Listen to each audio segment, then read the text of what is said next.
Hello to all of you students, मैं आप सबके लिए एक नई प्लेलिस्ट लेकर आई हूँ जो कि आपके न्यू पैटर्न पर आधारित है। आप सभी जानते हैं कि नाइलेट वालों ने अपने एग्जाम पैटर्न को चेंज किया है और अब जो एग्जाम पैटर्न है उसमें वो सिर्फ और सिर्फ आपसे एमसीक्यू क्वेश्चन ही पूछते हैं, ठीक है। लेकिन हमको यदि पढ़ना है एमसीक्यू तो उसके लिए थ्योरी तो आनी जरूरी है। इसलिए मैं आपके लिए topic wise theory plus MCQ की सीरीज लेकर आई हूँ। इसमें हम थ्योरी भी पढ़ेंगे और एमसीक्यू क्वेश्चन भी पढ़ेंगे और टॉपिक वाइज पढ़ेंगे, यानी प्रत्येक टॉपिक में कौन कौन से क्वेश्चंस आ सकते हैं और उसकी कितनी थ्योरी इंपॉर्टेंट है वो मैं आपके लिए यहाँ पर लेकर आई हूँ। ओके, तो शुरू करते हैं हम चैप्टर नंबर 1 से। और सिलेबस मैंने आपको प्रीवियस वीडियो में दिखाई दिया था। तो चैप्टर नंबर 1 में पहला टॉपिक हमारा है कंप्यूटर एंड IT गैजेट्स। चलिए आइए पढ़ना शुरू करते हैं।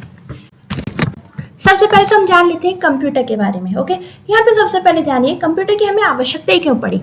देखिए, एक टाइम था जब कंप्यूटर नहीं चलता था और ऑफिसों में हर काम फाइलों के रूप में होता था। तो जब काम फाइलों में होता था तो बहुत चांसेस होते थे कि फाइलें आपकी खराब हो जाएं, फाइलें आपकी खो जाएं, फाइल आपकी चोरी हो जाए। लेकिन आज के टाइम में जब आप कंप्यूटर के युग में जी रहे हो तब क्या होता है, जैसे हम अपनी आम बात कर लें तो हम अपने मोबाइल में जो वीडियो कैप्चर करते हैं, जो फोटो लेते हैं, उनको भी हम गूगल फोटो या क्लाउड में स्टोर कर देते हैं। अब वो हमेशा के लिए हमारे पास सेव हो जाते हैं। यदि हम मोबाइल भी बदले ना तब भी डाटा हमारे पास सेव है, ठीक है ना। तो एक टाइम था जब कंप्यूटर नहीं चलते थे, सारा काम फाइल में होता था, तो बहुत चांसेस होते थे कि हमारी फाइलें खराब हो जाएं, उसको चूहे कुतर जाए, पानी आ जाए तो गल जाए, खो जाए फाइलें। बट अब हमारे पास डाटा क्लाउड पर सेव रहता है। ये सारी देन किसकी है? कंप्यूटर की है। ओके, तो यही चीज है जिसके कारण कंप्यूटर की जो टेक्नोलॉजी उसमें दिन पर दिन प्रगति होती जा रही है, ठीक है। तो अब हम यहाँ पे जानते हैं कि ये कंप्यूटर होता क्या है। सबसे पहली चीज, कंप्यूटर शब्द की उत्पत्ति कैसे हुई। तो कंप्यूटर शब्द की उत्पत्ति यहाँ पे कंप्यूटर शब्द से हुई है और कंप्यूट का अर्थ होता है कैलकुलेट करना। देखिए, आजकल आप कंप्यूटर में बहुत सारे काम कर लेते हैं ना, आप गाने भी सुन लेते हैं, आप इंटरनेट चला लेते हैं, आप सोशल मीडिया चला लेते हैं। लेकिन वास्तव में देखा जाए तो जब कंप्यूटर बनना शुरू हुआ था, यानी जो वैज्ञानिक उन्होंने कंप्यूटर बनाना चाहा था, तो उनके मन में ये वाली बात बिल्कुल नहीं थी कि हम एक ऐसी डिवाइस बना दें जिसमें इंटरनेट चल जाए, जिसमें फेसबुक चल जाए, जिसमें वेबसाइट्स चल जाए। उनका सिर्फ और सिर्फ इतना मत था कि हमें एक ऐसी डिवाइस बनानी है, ऐसी टेक्नोलॉजी बनानी है जो गणना कर सके। तो कंप्यूटर का असली विकास जो है वो गणना करने के लिए हुआ था, ठीक है। तो कंप्यूटर शब्द की जो उत्पत्ति वो कंप्यूटर शब्द से हुई है जिसका अर्थ होता है गणना करना, यानी कैलकुलेट करना। सो कैलकुलेशन के पर्पज से हमारा कंप्यूटर बना था।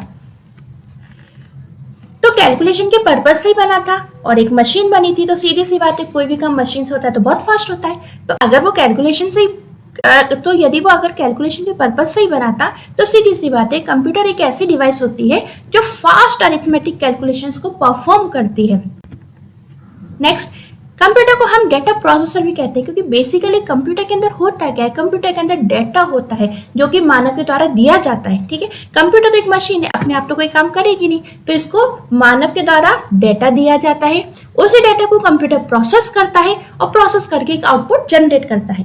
तो डेटा प्रोसेस करने के कारण ही हम कंप्यूटर को डेटा प्रोसेसर भी कहते हैं। ध्यान रखिएगा, ये क्वेश्चन पूछा जाता है कि बताइए कंप्यूटर को हम क्या कहते हैं, एमसीक्यू के रूप में आता है और कोई भी 4 ऑप्शन आ सकते हैं, उसमें एक ऑप्शन डेटा प्रोसेसर आता है, ठीक है। तो कंप्यूटर को हम यहाँ पे डेटा प्रोसेसर भी कहते हैं क्योंकि कंप्यूटर की मदद से हम अपनी आवश्यकता अनुसार, देखिए यहाँ पे क्या लिखा है, आवश्यकता अनुसार, क्योंकि कंप्यूटर के अंदर हमको जैसे भी आवश्यकता होती है वैसा डेटा देते हैं, वैसा डेटा स्टोर कर सकते हैं और वैसे डेटा प्रोसेस करके उसी डेटा के अकॉर्डिंग आउटपुट ले सकते हैं। जैसे फॉर एग्जांपल, मुझे 2 नंबरों का कैलकुलेशन करना है तो मैं कंप्यूटर को 2 नंबर दूंगी। जैसे मुझे 3 और 5 को जोड़ना है तो मैं कंप्यूटर को 3 और 5 दूंगी। सेम जैसे हम कैलकुलेटर में देते हैं ना, 3 और 5 को जोड़ना है तो मैं 3 और 5 कैलकुलेटर को देती हूँ। इसी प्रकार 3 और 5 मैं कंप्यूटर को दूंगी, तो 3 और 5 मेरे क्या है, डेटा है, ठीक है। अब मुझे सिर्फ 3 और 5 को जोड़ना है तो 3 और 5 को मैं कंप्यूटर में स्टोर भी करा सकती हूँ। ये 3 और 5 ही कंप्यूटर के अंदर प्रोसेस होंगे और इन 3-5 का ही जो आउटपुट है वो मैं रिट्रीव यानी कंप्यूटर से रिसीव करूंगी, ठीक है। कंप्यूटर में हम अपनी आवश्यकता के अनुसार डेटा को स्टोर, प्रोसेस और रिट्रीव कर सकते हैं। आगे बढ़ते हैं। तो कंप्यूटर का यहाँ पे कार्य देख लेते हैं, कंप्यूटर किस प्रकार कार्य करता है। तो कंप्यूटर सबसे पहले क्या करता है, डेटा कैप्चर करता है, यानी यूजर से या वातावरण से डेटा को लेता है, ठीक है। जब तक कंप्यूटर में डेटा नहीं होगा, कोई इनपुट नहीं जाएगा, कंप्यूटर कोई भी कार्य नहीं कर सकता है। जैसे हम अगर कैलकुलेटर का उदाहरण ले लें तो कैलकुलेटर यदि खाली पड़ा है तो वो कोई काम थोड़ी ना करेगा अपने आप, लेकिन कैलकुलेटर सबको हम क्या करेंगे, 2 नंबर देंगे, 2 + 5। अगर हमने 2 नंबर लिए यानी कैलकुलेटर ने हमसे डाटा लिया है और उस डाटा के ऊपर ऑपरेशन करा है, ऑपरेशन करके हमको स्क्रीन पे आउटपुट दे देगा, है ना। तो इसी प्रकार कंप्यूटर भी क्या करता है, यूजर से डाटा लेता है, फिर उस डाटा को मैनिपुलेट करता है यानी उस डाटा के ऊपर ऑपरेशंस करता है और एक आउटपुट रिजल्ट दे देता है जिसको कि हम इंफॉर्मेशन कहते हैं। ध्यान रखिएगा, यूजर जो देता है इनपुट उसको हम डाटा कहते हैं और जो कंप्यूटर हमको रिजल्ट के रूप में आउटपुट देता है उसको हम इंफॉर्मेशन कहते हैं। तो ये साइकिल जो है आपकी, इसको याद रखिएगा, ये इस तरीके से पूछी जाती है परीक्षा में कि सही ऑर्डर बताइए। तो जैसे ऑर्डर में से ये बिल्कुल सही ऑर्डर जो लिखा है उसे डाटा, दूसरे नंबर पे कैप्चर डाटा, तीसरे नंबर पे मैनिपुलेट डाटा, चौथे नंबर पे आउटपुट रिजल्ट और वो क्या बन गया, इंफॉर्मेशन बन गया। तो ध्यान रखिएगा ये क्वेश्चन पूछा जाता है तो इसका जो करेक्ट आंसर है वो आपको सामने दिख रहा है, इसको आप अपनी कॉपी में नोट कर लीजिएगा कि कंप्यूटर किस अकॉर्डिंग कार्य को करता है। आगे बढ़ते हैं, तब कंप्यूटर की विशेषताएं देख लेते हैं। तो कंप्यूटर की सबसे पहली विशेषता होती है speed. Computer millions of instruction यानी मिलियन इंस्ट्रक्शंस को एक ही सेकंड में परफॉर्म करने की क्षमता रखता है, ढेरों ऑपरेशन परफॉर्म कर देता है। वो ऑपरेशन किसी भी प्रकार के हो सकते हैं, ठीक है। दूसरी जो उसकी विशेषता है वो है एक्यूरेसी। एक्यूरेसी का मतलब होता है शुद्धता। कंप्यूटर को आप कितने भी कैलकुलेशंस दे दो करने के लिए, कंप्यूटर एक तो फास्ट करेगा, दूसरा एकदम शुद्धता पूर्ण करेगा, कंप्यूटर के कार्य में त्रुटि नहीं होती। तीसरी जो विशेषता आती है वो होती है डिलीगेंस। डिलीगेंस का मतलब होता है कंप्यूटर थकता नहीं है। कंप्यूटर से आप हजारों, लाखों, करोड़ों गणनाएं करवा लो, कंप्यूटर ये नहीं कहेगा कि मैं थक गया, अब मैं नेक्स्ट गणना बाद में करूंगा। कंप्यूटर जो है कंटिन्यू गणना कर सकता है यानी कंप्यूटर थकता नहीं है, आपके ढेरों काम कर सकता है ये। चौथी विशेषता आती है इसकी स्टोरेज कैपेसिटी। कंप्यूटर के अंदर डाटा को स्टोर करने की बहुत ही अच्छी क्षमता होती है, आप इसमें अत्यधिक मात्रा में डाटा को स्टोर कर सकते हो। हाँ, ये वाली बात दूसरी है कि इसकी अंदर जो मेमोरी यूज होती है उसके ऊपर डिपेंड करता है ना, कि कितनी मेमोरी आपके कंप्यूटर में मौजूद है, लेकिन कम से कम मेमोरी मौजूद है तब भी आप इसमें एक ह्यूमन ब्रेन से ज्यादा डाटा तो स्टोर कर ही सकते हैं। ओके, सो कंप्यूटर की चौथी विशेषता होती है स्टोरेज कैपेसिटी, यानी कंप्यूटर बहुत लार्ज अमाउंट में यानी काफी सारा डाटा स्टोर कर सकता है और ये डाटा जो है ना वो मैग्नेटिक मीडियम में स्टोर होता है। मैग्नेटिक मीडिया से ये मतलब है कि भाई कंप्यूटर के अंदर जो मेमोरी होती है ना, इसके अंदर डाटा स्टोर होता है जिसको हम सेकेंडरी मेमोरी बोलते हैं। हम आने वाले टाइम में पढ़ेंगे उसको और डीप में, अभी तक तो जान लीजिए कंप्यूटर के अंदर जो मेमोरी होती है इसमें हम डाटा स्टोर करते हैं वो मैग्नेट की होती है। इसलिए हम कह सकते हैं कि कंप्यूटर में बहुत सारा डाटा हम मैग्नेटिक मीडिया में स्टोर कर सकते हैं। और अगली जो विशेषता है वो है इसकी वर्सेटिलिटी। वर्सेटिलिटी का अर्थ होता है विभिन्नता, यानी जो कंप्यूटर है वो विभिन्न प्रकार के अलग अलग प्रकार के कार्य को एक साथ करने की क्षमता रखता है। जैसे फॉर एग्जांपल, एक ही समय में आप कंप्यूटर से गाना सुन सकते हो और गाना सुनते सुनते उसी समय आप कंप्यूटर पर कुछ टाइप भी कर सकते हो, ठीक है, यानी डॉक्यूमेंट तैयार कर सकते हो। और उसी समय पे जब आप डॉक्यूमेंट तैयार कर रहे हो, गाने सुन रहे हो, आप प्रिंट भी निकाल सकते हो, आप स्कैन भी कर सकते हो। यानी कंप्यूटर के अंदर ऐसी क्षमता होती है कि वो विभिन्न प्रकार के कार्य को कर सकता है। लेकिन ये ध्यान रखिएगा, जब उसकी शुरुआत हुई थी, उत्पत्ति हुई थी, तब कंप्यूटर सिर्फ और सिर्फ कैलकुलेशन ही कर पाता था, लेकिन जैसे जैसे समय बढ़ा कंप्यूटर अत्यधिक कार्य को करने लगा। अब हम इससे रिलेटेड देख लेते हैं एमसीक्यू। तो हालांकि ये जो आपका फर्स्ट चैप्टर का जो फर्स्ट टॉपिक है कंप्यूटर एंड आईटी गैजेट, इसमें से बहुत ज्यादा क्वेश्चंस नहीं पूछे जाते हैं, ठीक है, बहुत ही रेयर और कम क्वेश्चंस पूछे जाते हैं, बट जो क्वेश्चन पूछे जाते हैं वो मैं आपके सामने लेकर आई हूँ। इसमें कुछ हम ओल्ड पेपर के भी क्वेश्चंस लेकर आए हैं और कुछ इंपॉर्टेंट क्वेश्चंस भी लेकर आए हैं। यहाँ पे पहला क्वेश्चन है, the main circuit board in a computer is called, यानी कंप्यूटर का मुख्य सर्किट बोर्ड को क्या कहा जाता है ना। तो देखो, कंप्यूटर में क्या होता है, एक मुख्य बोर्ड होता है और उस बोर्ड से कंप्यूटर के सारे कंपोनेंट, सारे वायर जुड़े हुए होते हैं, ठीक है। जैसे कि फॉर एग्जांपल, ठीक है, जब आप कंप्यूटर पे काम करते हैं ना तो आप देखते हो कि कंप्यूटर पे एक मॉनिटर होता है, कंप्यूटर में कीबोर्ड होता है, कंप्यूटर में माउस भी होता है। और आपने ध्यान दिया होगा आपका जो मॉनिटर है, जो आपका कीबोर्ड है, जो माउस है, ये सीपीयू कैबिनेट है ना, एक सीपीयू कैबिनेट होता है, देखा होगा आपने, एक डब्बा रखा होता है। इस सीपीयू कैबिनेट से जुड़ी होती हैं सब चीजें। क्यों जुड़ी होती हैं सीपीयू कैबिनेट से? क्योंकि सीपीयू कैबिनेट के अंदर क्या है, एक इलेक्ट्रिक बोर्ड लगा होता है और ये इलेक्ट्रिक बोर्ड क्या करता है, जितने भी कंपोनेंट्स है ना उन सबको अपने से कनेक्ट करता है। ठीक है।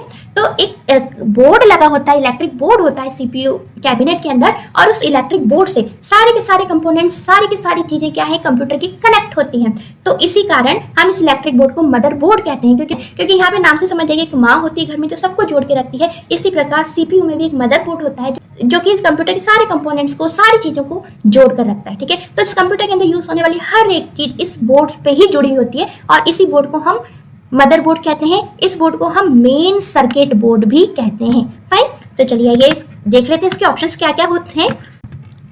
तो सबसे पहला ऑप्शन है रैम, जो कि गलत है क्योंकि रैम एक मेमोरी है। दूसरा ऑप्शन है सीपीयू, तीसरा ऑप्शन है मदरबोर्ड, चौथा ऑप्शन है ऑल ऑफ द अबव। तो यहाँ पे क्वेश्चन देखिए, the main circuit board, computer का जो मेन सर्किट बोर्ड है उसको हम क्या बोलते हैं, तो उस मेन सर्किट बोर्ड को हम यहाँ पर मदरबोर्ड कहते हैं, ठीक है।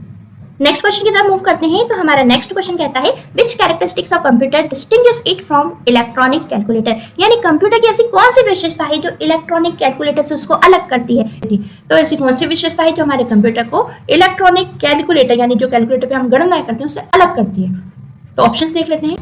पहला ऑप्शन है एक्यूरेसी। तो देखिए, जो हमारा कंप्यूटर है वो भी एकदम शुद्ध रिजल्ट देता है। यदि आप कोई भी कैलकुलेशन करोगे, कोई भी गणना करोगे, तो कंप्यूटर भी एकदम शुद्ध और सही रिजल्ट देगा, कैलकुलेटर भी एकदम सही और शुद्ध रिजल्ट देगा। तो ये तो दोनों में समानता हो गई। दूसरा हो गया वर्सेटिलिटी, बहुमुखी प्रतिभा। तो देखिए, कंप्यूटर जो है उसकी तो बहुमुखी प्रतिभा है, यानी कंप्यूटर से आप गाने सुन सकते हो, पिक्चर देख सकते हो, इंटरनेट चला सकते हो। क्या कैलकुलेटर पे चला सकते हो? नहीं ना।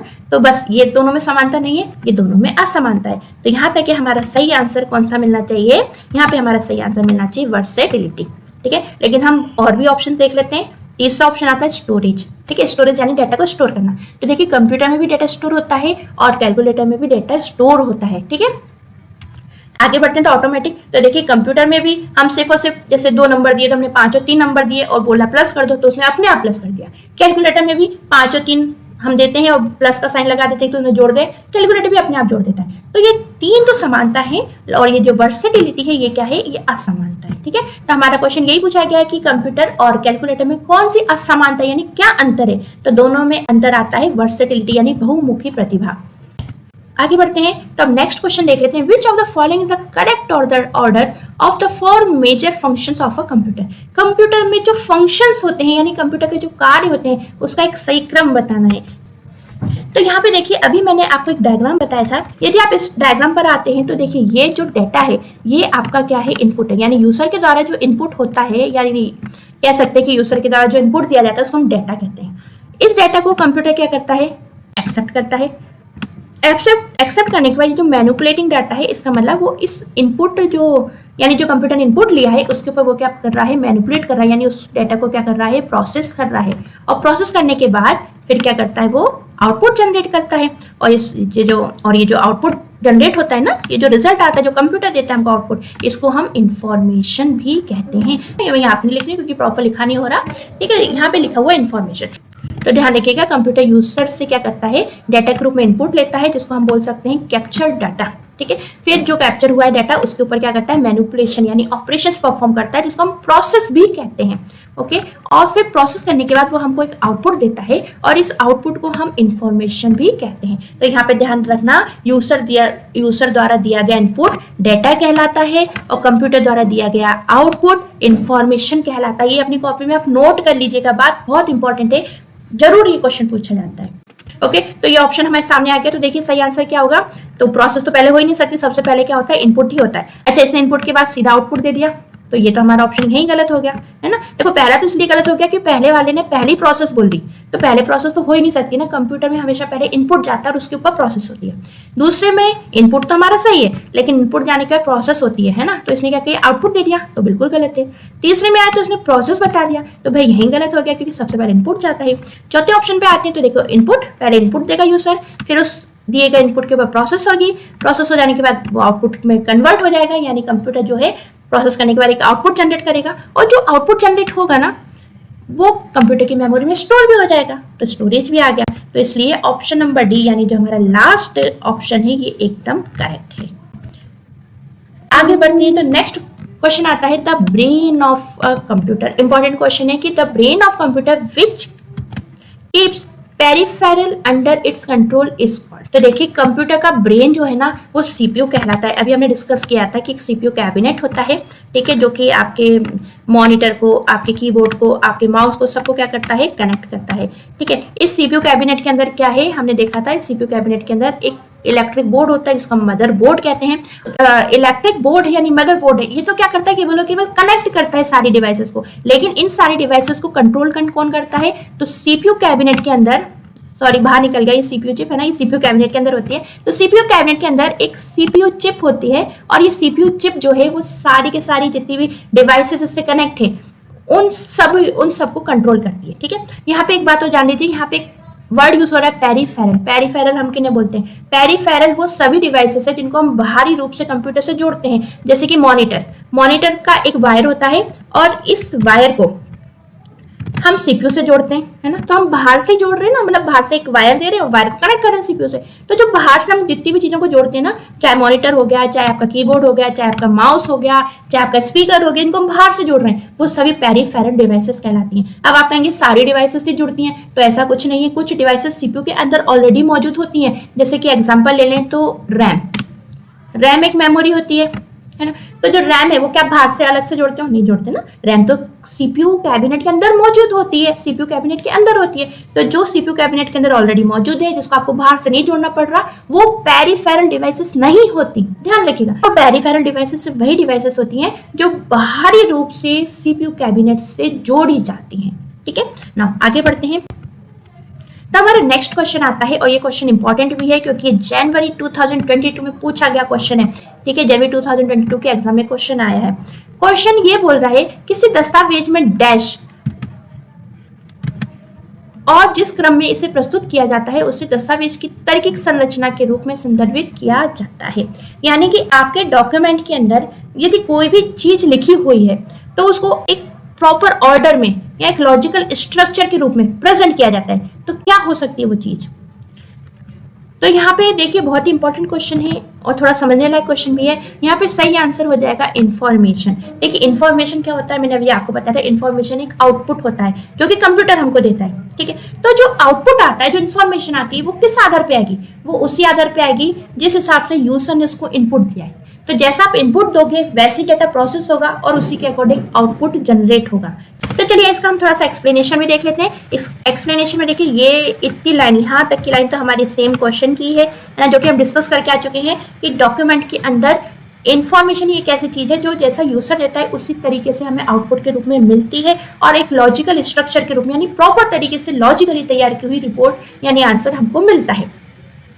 यहाँ पे देखिए इसका एक explanation, information and the order are two most important things in a document. देखिए किसी भी डॉक्यूमेंट में लिखी हुई सूचना और उस सूचना को लिखा हुआ एक क्रम बहुत इंपॉर्टेंट होता है, ठीक है। जैसे फॉर एग्जांपल मैं किसी चीज का आंसर लिख रही हूँ, तो आंसर हमेशा यदि मैंने स्टेप बाय स्टेप लिखा है तो वो आंसर सबके काम का है क्योंकि सबको समझ में आ जाएगा। लेकिन अगर मेरे आंसर में, मेरे डॉक्यूमेंट में एक प्रॉपर क्रम जिसे हम बोलते हैं, एक ऑर्डर बोलते हैं, वही नहीं है, यानी उल्टे सीधे क्रम में लिखा हुआ है, तो मेरे किसी काम का नहीं है ना। तो इसी प्रकार हम कंप्यूटर को जो डेटा देते हैं, कंप्यूटर उस डेटा को प्रोसेस करता है और प्रोसेस करके प्रॉपर तरीके से प्रॉपर क्रम में, जैसा एक प्रॉपर क्रम में आउटपुट तैयार करके हमको देता है। तो हमेशा हमेशा ध्यान रखिएगा जो आउटपुट आपके पास आता है उसमें दो ही चीजें इंपॉर्टेंट होती हैं, एक तो उसके अंदर लिखी हुई इंफॉर्मेशन, दूसरा इंफॉर्मेशन लिखी हुई है यानी जो आउटपुट लिखा हुआ है, जो आंसर लिखा हुआ है उसका ऑर्डर कि वो सही क्रम में होना चाहिए। ओके नाउ आगे बढ़ते हैं। तो नेक्स्ट क्वेश्चन भी हमारा बहुत इंपॉर्टेंट है और ये भी जनवरी 2022 में पूछा हुआ क्वेश्चन है। क्वेश्चन हमारा कहता है संबंधित घटकों के संगठित सेट को कहा जाता है, यानी organised set of related component is referred as, है ना। यानी कि आपने कोई सेट का ऑर्गेनाइजेशन कर रखा है और उसमें एक से कंपोनेंट्स, तो कभी भी कोई भी चीज को जिसको आप ऐसा ऑर्गेनाइज करते हो उसमें सेम प्रकार की चीजें सम्मिलित होती हैं, उसको हम सिस्टम कहते हैं। ओके नेक्स्ट क्वेश्चन की तरफ मूव करते हैं। तो ये क्वेश्चन आपका जुलाई 2021 में पूछा गया क्वेश्चन है। बताइए कि आप यदि किसी फाइल को डिलीट करते हैं तो क्या वो टेम्परेरी रूप में रिसाइकिल बिन के अंदर पहुंच जाती है। तो ये वाली बात एकदम सही है। यदि आप किसी भी फाइल या फोल्डर को डिलीट करते हैं अपने कंप्यूटर से तो वो रिसाइकिल बिन नाम के फोल्डर के अंदर चली जाती है। तो आंसर यहाँ पे ट्रू आएगा। नेक्स्ट है हमारा आईटी गैजेट, ठीक है। एक टॉपिक हम पढ़ चुके कंप्यूटर के बारे में यहीं से क्वेश्चन उठकर आते हैं, ठीक है। और उसके आगे हम और भी टॉपिक्स पढ़ेंगे और उससे रिलेटेड उसके हम एमसीक्यू क्वेश्चंस वहीं पढ़ लेंगे टॉपिक के साथ में। नेक्स्ट आता है हमारा आईटी गैजेट। फॉर द सरल डेफिनेशन में यहाँ पर लेके आई हूँ, ऐसी डिवाइसेस जो इंफॉर्मेशन टेक्नोलॉजी के आधार पर बनती हैं और कार्य करती हैं, जिससे हम सभी के कार्य इजी और फास्ट होती हैं, वे सभी डिवाइसेस आईटी गैजेट कहलाती हैं। आईटी गैजेट्स का क्या मतलब है? आईटी गैजेट का यदि मैं एग्जांपल दूं तो सबसे अच्छा एग्जांपल हो गया मोबाइल फोन। तो यदि आप मोबाइल फोन की बात करें तो मोबाइल फोन आज की तारीख में आपके लिए बहुत उपयोगी है। ये मोबाइल फोन टेक्नोलॉजी यानी इंफॉर्मेशन टेक्नोलॉजी के आधार पर बना है ना, बनने में इसमें टेक्नोलॉजी लगी है। यदि हम बात करें इसके कार्य की तो मोबाइल जो है हमारा आईटी टेक्नोलॉजी के आधार पे ही काम करता है। और ये जो मोबाइल है ये हमारा ढेर सारा काम कर देता है ना। इसमें आप कई सारे काम कर सकते हो, इंफॉर्मेशन सर्च कर सकते हो, कोई भी चीज ढूंढ सकते हो, रिजर्वेशन करा सकते हो, फीस भर सकते हो, पेमेंट कर सकते हो, आप इसमें म्यूजिक सुन सकते हो, वीडियो देख सकते हो, ढेरों काम कर सकते हो, है ना। और फटाफट हो जाते हैं आपके सारे काम। तो मोबाइल क्या है? एक गैजेट है। ओके, सो आईटी गैजेट हम किसे कहते हैं? आईटी गैजेट हम ऐसे डिवाइसेस को कहते हैं जो कि हमारी इंफॉर्मेशन टेक्नोलॉजी की तकनीक का इस्तेमाल करके बनी है और इंफॉर्मेशन टेक्नोलॉजी के आधार पे ही वे कार्य करती हैं, ठीक है। जैसे हमारा मोबाइल है तो मोबाइल भी टेक्नोलॉजी के आधार पर बना, यानी बनाने वाले ने टेक्नोलॉजी का यूज करके इसको बनाया है। और जब आप इसको यूज में ले रहे हो ना तो इसके अंदर जो टेक्नोलॉजी वही यूज में आके आपका कार्य कर रही है। तो आईटी गैजेट ऐसी डिवाइसेस होती हैं जो आईटी टेक्नोलॉजी का यूज करके बनती है और आईटी टेक्नोलॉजी के आधार पर ही कार्य करती हैं। और ये डिवाइसेस वे डिवाइसेस हैं जो हमारे कार्य को बहुत सरल बनाती हैं और हमारे काम को बहुत फास्ट कर देती हैं, ठीक है। तो आईटी गैजेट कौन कौन से होते हैं वो हम जान लेते हैं। तो यहाँ पे हमने कुछ नाम लिखे हैं जैसे कि मोबाइल फोन, लैपटॉप, ये आईटी गैजेट, ये लैपटॉप भी हमारा कितना सारा काम कर देता है ना। और सबसे अच्छी विशेषता होती है कि डिवाइसेस छोटी होती है ना।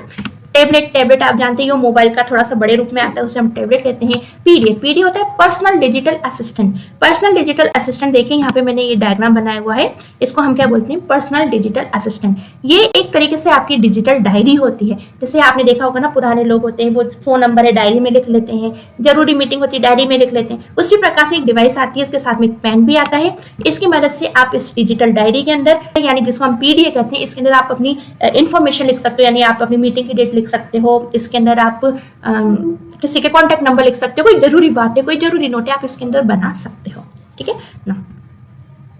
फिर है जीपीएस ग्लोबल पोजीशन सिस्टम। आजकल आप सभी जानते हो, आपने देखा होगा आजकल तो कैब चलती है, हम कैब में बैठ कर जाते हैं तो उसमें देखा होगा ड्राइवर जो है उसको सारी चीजें पता चलती रहती है कि रूट कहाँ से आएगा, कैसे आएगा। बस इसी चीज को हम जीपीएस कहते हैं, ग्लोबल पोजीशन सिस्टम, यानी सब दूर के रास्ते बता देता है, कहाँ कौन सी जगह स्थित है, सब चीजें बता देता है। That is a GPS.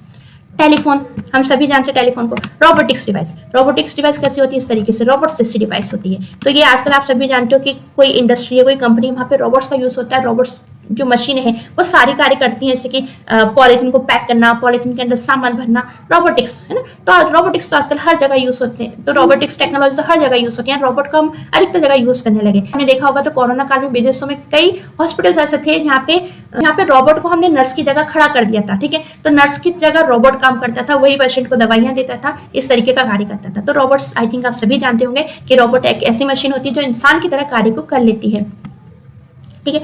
फिर लैपटॉप, आप सभी जानते हैं कि लैपटॉप भी हमारा एक आईटी गैजेट है, टैबलेट भी आईटी गैजेट है, मोबाइल फोन भी हमारा आईटी गैजेट है। फिर हम यहाँ पे आगे बढ़ते हैं तो बात कर लेते हैं ड्रोन की। ये देखिए ड्रोन जो है ये भी क्या है? एक आईटी गैजेट ही है। ड्रोन जो है इसमें क्या है? कैमरे लगे होते हैं और ये ड्रोन हवा में उड़ते हैं और जो इमेजेस हैं उनको क्या कर लेते हैं? कैप्चर कर लेते हैं और डाटा भेज देते हैं जो भी इनके रिसीव करने वाले सेंटर होते हैं वहां पर। ओके, एक बहुत ही अच्छा आईटी गैजेट आजकल बहुत चल रहा है जिसको हम बोलते हैं पेन विथ कैमरा।